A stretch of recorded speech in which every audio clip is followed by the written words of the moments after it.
Hello, Leora. Hello, my Melissa. How are you? I'm so good. I'm so happy to see you again. It's been too long. It has. But yes, thanks for asking me to join. You know, I'm always willing to help out. Yes, I'm so glad. And I'm so glad you're joining us for our regular coffee chat on Thursday mornings. Sad Liz can't be here, but I'm super happy to see you. And Coffee.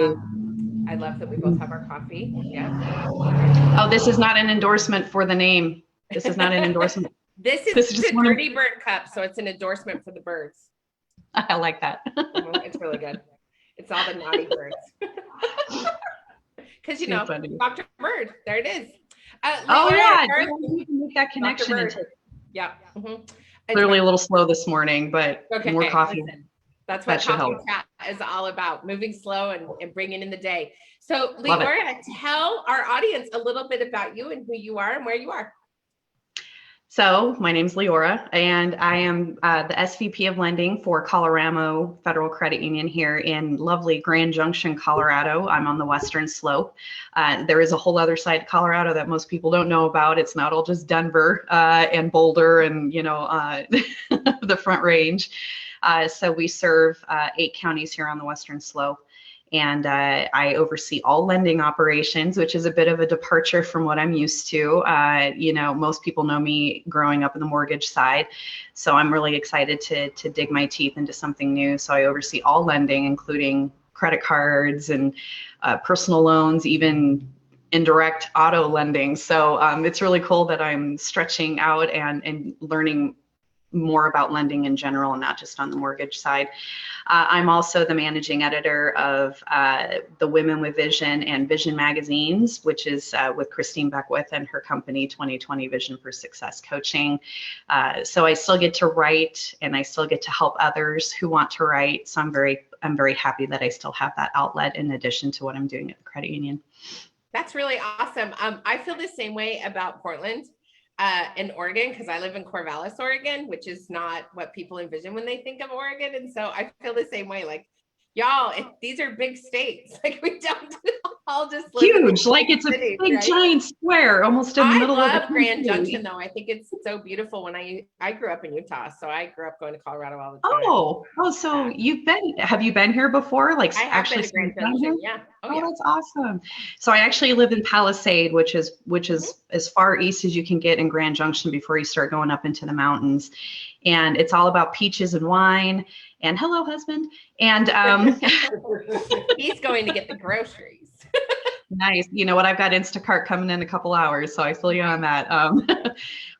But so like this weekend is the Peach Fest, and we got the Wine Fest coming up next month, and I'm super excited to be back. And so this is where I grew up. It's my hometown, and I never thought that I would move back here because when I grew up, I hated it. People think of Grand Junction and they affectionately call it Junktown because that's how it feels sometimes. But what I've realized is I connected growing up here with my difficult childhood. So I was like, I got to get out of here as quickly as I can. And that's what I did. Joined the army, moved away. And I swore I would never move back. And it's this whole thing where if you don't bring a jar of dirt from the desert with you when you leave Grand Junction, you'll probably come back. And I was like, that's such a bunch of hogwash.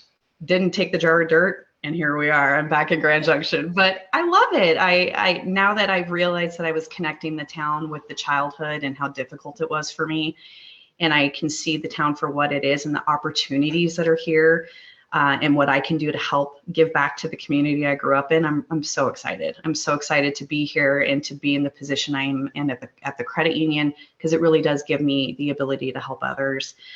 So it's a full departure. I'm calling it a full circle moment in my life. So I really love that so much because one of the things that we've been talking about with all of the women that we've been talking to about the conference is this idea of bringing it back to community and bringing things back to center, right? And really a lot of the conversations Liz and I have been having recently with women in mortgage in particular is what motivated them to get into lending in the first place. And a lot of times it is really helping at that very basic level, helping people get into homes and build their wealth. Right.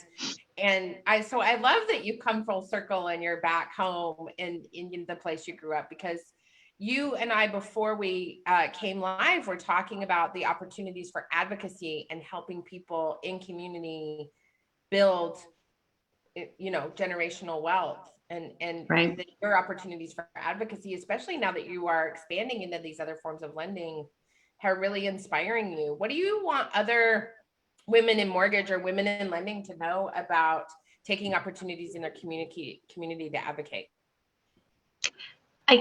What I would say is we have an opportunity to really affect positive change at a granular level.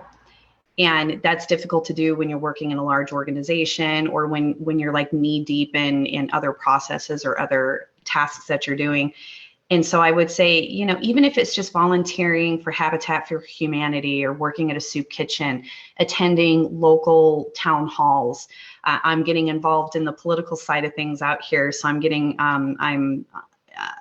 to be on the tourism advisory board here in Palisades, so I can help make sure that this town that is growing but is becoming kind of a touristy place, making sure that we're still keeping the roots of what makes this town so cute. And so in addition to that, the work that I'm going to be doing to help veterans find places to live, I'm a veteran myself. And so it's a cause that's very important to me.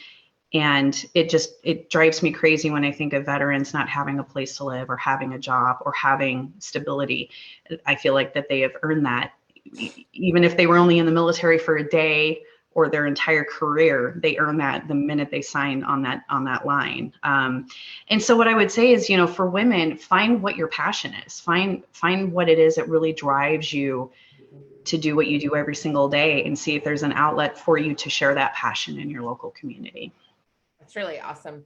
My husband is an Army veteran, so I super appreciate all of the work that you do for veterans. It's so important. And I think a lot of people also make assumptions that veterans have easy access to lending because they don't. VA home loan. Listen, we've been trying to buy property for years, and the veterans and agriculture programs are locked out to us because Jim doesn't have experience in ag. And so, and you have to have 3 years of agricultural experience to qualify for some of these agricultural loans. And veterans don't have that kind of experience unless they grow up in a farming family. So these folks want to come back and connect to the earth because they've got all this stuff going on. And the way we do lending for agriculture for veterans locks them out of that system. And so it's really, I love the idea of women in mortgage helping their communities understand the roadblocks to actual lending practices for people like veterans and people of color and people with disabilities. Like, I think women who work in the mortgage industry have all this opportunity to really advocate, not just in the community, but also within the industry, to start to highlight, how can we start talking about changing the way we approach people we assume have access to these things? Not every family is a husband and wife with 2.5 kids and stable income, so I 100% agree with that. We live in such a diverse country, right? And we all have our struggles, and we all come from different backgrounds. And I think it's very important that we shed light on the huge inadequacies in lending for people of color, for single parents, for veterans, for those who are disabled. And I think for those of us who are very active in the lending community, I feel it's our duty to share that and to make it known and to use our voices to help those who are less fortunate or those who don't know how to use their voices. So I'm 100% on board with that. One of the things Laura Brandeo and I were talking about last week was this idea. She had put together this amazing event for women in mortgage, and she was looking around the room and realizing how few women of color were sitting in the room. And I'm wondering if you could talk to me a bit about your own experience, because here you are she's on the East Coast, you're in lovely and fabulous Colorado. And would you talk a little bit about what you think the mortgage industry could do to increase the number of people of color participating in the mortgage industry and in lending in general? So when I was the managing editor of Mortgage Women magazine, I found that, number one, it's difficult to get women writers. And then you add that to that another layer of women, women of color. And so I really struggled with creating that kind of diversity in the magazine, getting those different voices, not just, not just African American women, but Asian women, Native American women. And so it's important. And I know it seems as easy as just get out there and make it happen. But us as the white women, we need to support those. If we do business with a woman of color, or we know someone in the business who has a profound message to share, we need to empower them and support them to use their voice. And if we see opportunities to get women of color on stage, to get women of color to write in magazines, it's as much as just saying, I'm here to support you. Go for it. Let's do it. And I'll be there to help you out every step of the way. And from that, they can start to develop the confidence they need to really affect change in the ways that they see as important in this business.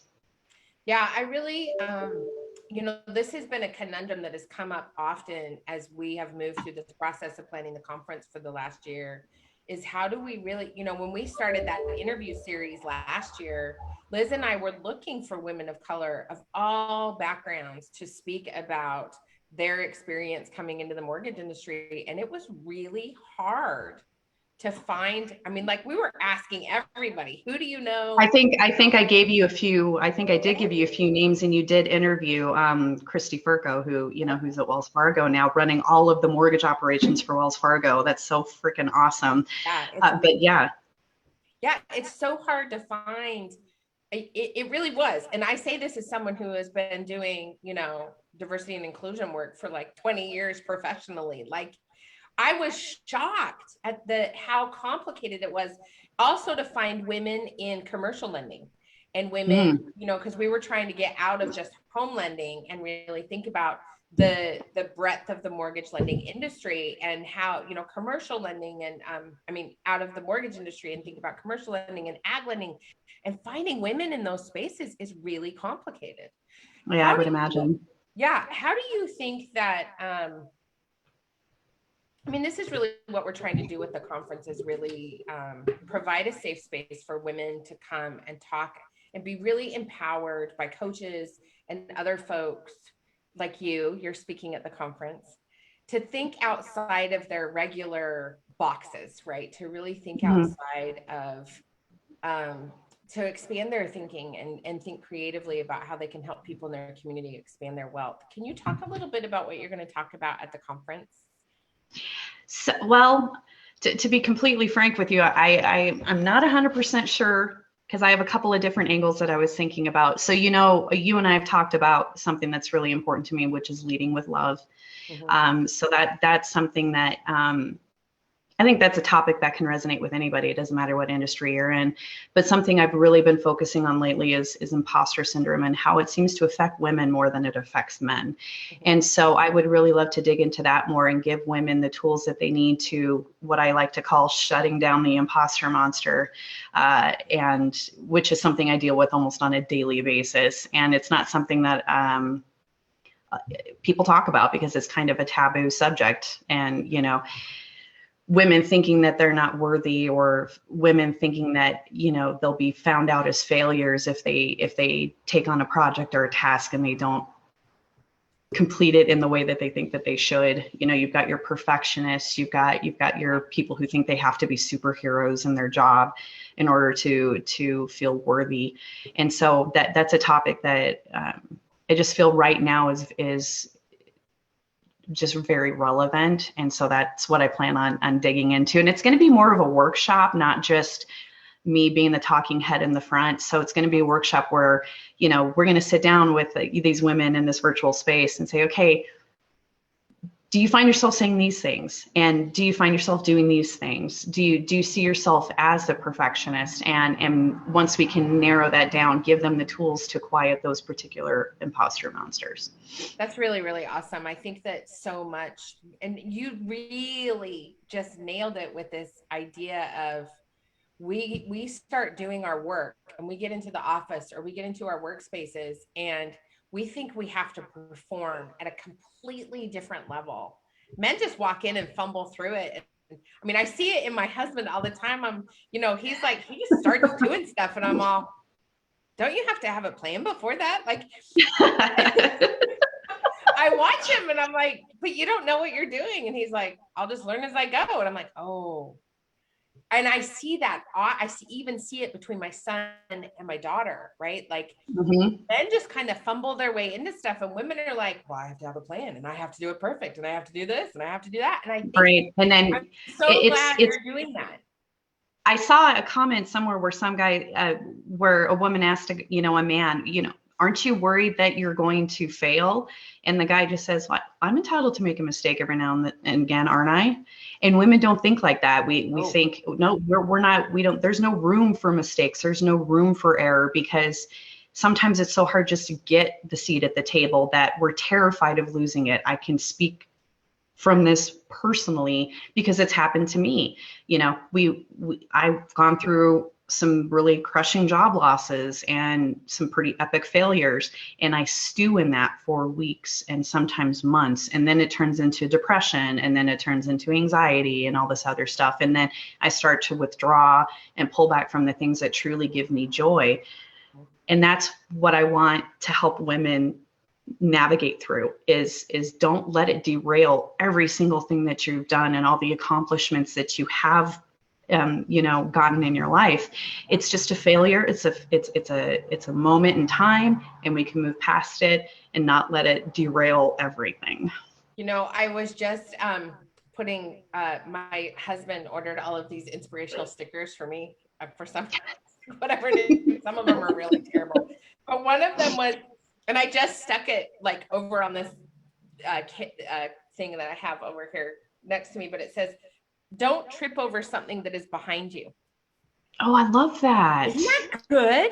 Like, that's what you're talking about. And that's really why we want to do this conference, because there's, the industry conferences that talk about how to, set up your CRMs and do all these things. And, Liz really wanted to bring in women to talk about what women experience at work and in the workplace. What you're talking about is so critical, Leora. And this idea of helping women see through, get to their self-worth, let go of that. I call her the perfectionist princess. I'm like, put her on a horse and send her on her damn way to go find her prince. Like, bye now. Go find her Prince Charming somewhere else. Or your other Princess Charming. I don't care what you do, but please put her on the horse and let her go away. Okay.